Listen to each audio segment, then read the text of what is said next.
नमस्कार, मैं हूं अंकुर और आप देख रहे हैं सत्य हिंदी का न्यूज बुलेटिन। एक नजर अब तक की सुर्खियों पर। अमेरिकी राष्ट्रपति ट्रंप ने एप्पल को अमेरिका के बाहर बने आईफोन पर 25% टैरिफ लगाने की धमकी दे दी है। उन्होंने साथ ही जून महीने से यूरोपीय संघ पर 50% टैरिफ लगाने की बात कही। ट्रंप ने शुक्रवार को अपने social media platform truth social पर एक पोस्ट में कहा कि मैंने पहले ही एप्पल के टिम कुक को यह बता दिया है कि जो आईफोन अमेरिका में बेचे जाएंगे उन्हें अमेरिका में ही बनाया जाना चाहिए, न कि भारत या किसी और देश में। उन्होंने कहा कि अगर ऐसा नहीं होता तो एप्पल को अमेरिका को कम से कम 25% टैरिफ देना होगा। हार्वर्ड विश्वविद्यालय ने अंतर्राष्ट्रीय स्टूडेंट्स के दाखिले पर लगाई रोक के लिए ट्रंप प्रशासन पर मुकदमा दायर किया है। इससे पहले अमेरिका के गृह सुरक्षा मंत्री क्रिस्टी नोयल ने सोशल मीडिया प्लेटफॉर्म एक्स पर लिखा कि प्रशासन ने हार्वर्ड के कानून का पालन नहीं कर पाने के कारण अंतर्राष्ट्रीय छात्र दाखिला कार्यक्रम को रद्द कर दिया है। हार्वर्ड विश्वविद्यालय ने ट्रंप के इस कदम को एक बयान में गैर कानूनी बताया था। ट्रंप प्रशासन के इस फैसले से हार्वर्ड विश्वविद्यालय में पढ़ने वाले हजारों अंतर्राष्ट्रीय छात्रों पर असर पड़ सकता है। भारत ने हाल ही में जम्मू कश्मीर के पहलगाम में हुए आतंकी हमले के बाद 1960 के सिंधु जल समझौते को अस्थायी रूप से रोक दिया। इस फैसले से पाकिस्तान में चिंता बढ़ गई है। पाकिस्तानी सीनेटर सैयद अली जफर ने इसे पानी का बम बताया और कहा कि अगर इस संकट का हल नहीं निकाला गया तो पाकिस्तान के लोग भूख से मर सकते हैं। उन्होंने कहा कि 10 में से 1 व्यक्ति सिंधु नदी प्रणाली के पानी पर निर्भर है और चेतावनी दी कि अगर संकट का समाधान नहीं किया गया तो बड़ी आबादी भूख से मर सकती है। जफर ने कहा कि अगर हम इस जल संकट को अभी हल नहीं करते हैं तो हम भूख से मर सकते हैं। पाकिस्तान से तनाव के बीच अब भारत बड़े एक्शन की तैयारी कर रहा है। इंडियन एक्सप्रेस को सरकारी सूत्रों ने बताया है कि भारत आतंकी फंडिंग के मुद्दे को FATF में उठाएगा, जिससे एक बार फिर पाकिस्तान को FATF की ग्रे लिस्ट में डाला जा सके। सूत्रों ने बताया कि भारत खास तौर पर उन कानूनी प्रावधानों को उठाएगा जिनका पालन करने का वादा पाकिस्तान ने 2022 में ग्रे लिस्ट से बाहर आने पर किया था। इस मामले में एक सरकारी सूत्रों ने कहा कि सरकार इस मुद्दे पर विचार कर रही है। इसके लिए तैयारी का काम चल रहा है। सरकार एक डोजियर तैयार कर रही है जिसे FATF की अगली पूर्ण बैठक में पेश किया जाएगा। यह मीटिंग जून 2025 में होनी है। भारत जून में पाकिस्तान को विश्व बैंक द्वारा दी जाने वाली वित्तीय सहायता की समीक्षा पर भी आपत्ति जताएगा। लोकसभा में नेता प्रतिपक्ष राहुल गांधी ने विदेश मंत्री एस जयशंकर का एक इंटरव्यू शेयर करते हुए 3 सवाल किए। राहुल गांधी ने सबसे पहला सवाल पूछा कि भारत को पाकिस्तान के साथ क्यों जोड़ा गया है। दूसरे सवाल में नेता प्रतिपक्ष ने कहा पाकिस्तान की निंदा करने में एक भी देश ने हमारा साथ क्यों नहीं दिया। इसके अलावा उन्होंने अपना तीसरा सवाल किया कि ट्रंप को भारत और पाकिस्तान के बीच मध्यस्थता करने के लिए किसने कहा। MP के मंत्री विजय शाह ने कर्नल सोफिया कुरैशी पर विवादित बयान देकर फिर माफी मांगी है। उनकी ये माफी तब आई है जब सुप्रीम कोर्ट ने उनकी पहले की माफी को ठुकरा दिया और जांच के लिए SIT का गठन कर दिया। माफी मांगते हुए उन्होंने कहा कि भाषाई भूल हो गई। उन्होंने कहा कि पिछले दिनों पहलगाम में हुए जघन्य हत्याकांड में मैं मन से बहुत दुखी एवं विचलित हूँ।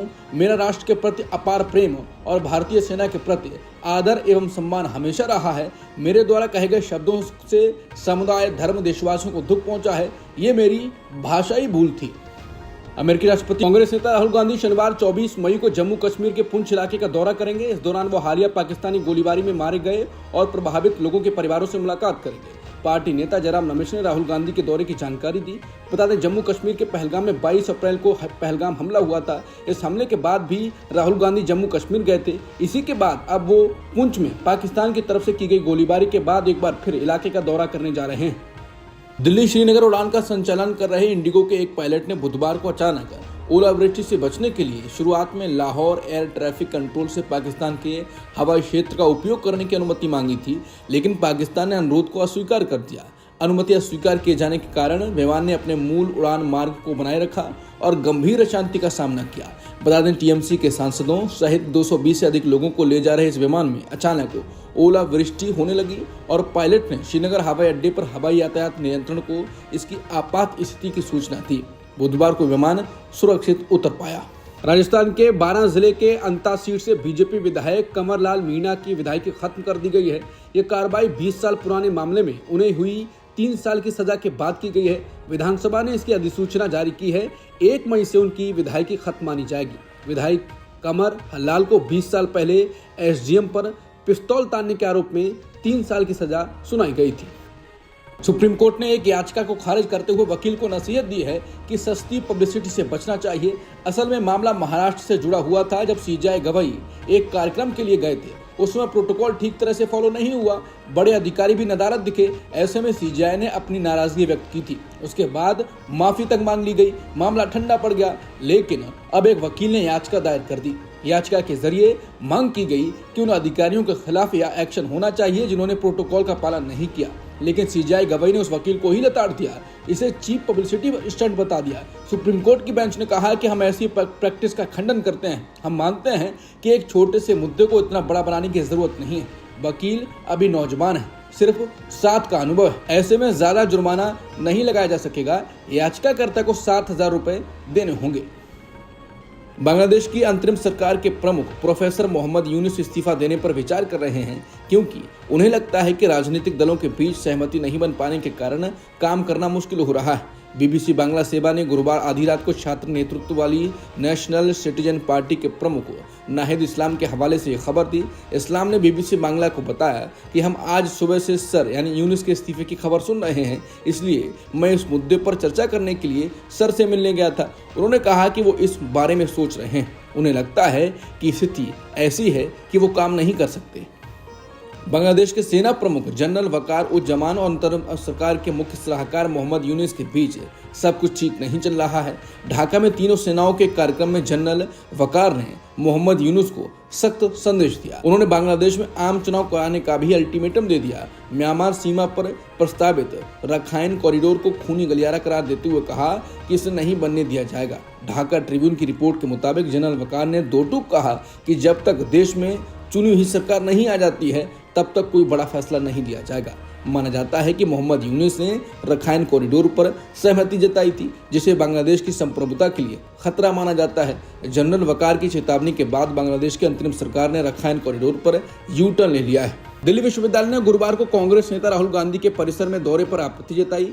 डीयू ने इसे संस्थागत प्रोटोकॉल का उल्लंघन और स्टूडेंट गवर्नेंस ऑपरेशन में व्यवधान बताया। प्रोक्टर कार्यालय ने एक आधिकारिक विज्ञप्ति में कहा कि राहुल गांधी ने बिना किसी सूचना के विश्वविद्यालय में आने का काम दूसरी बार किया है।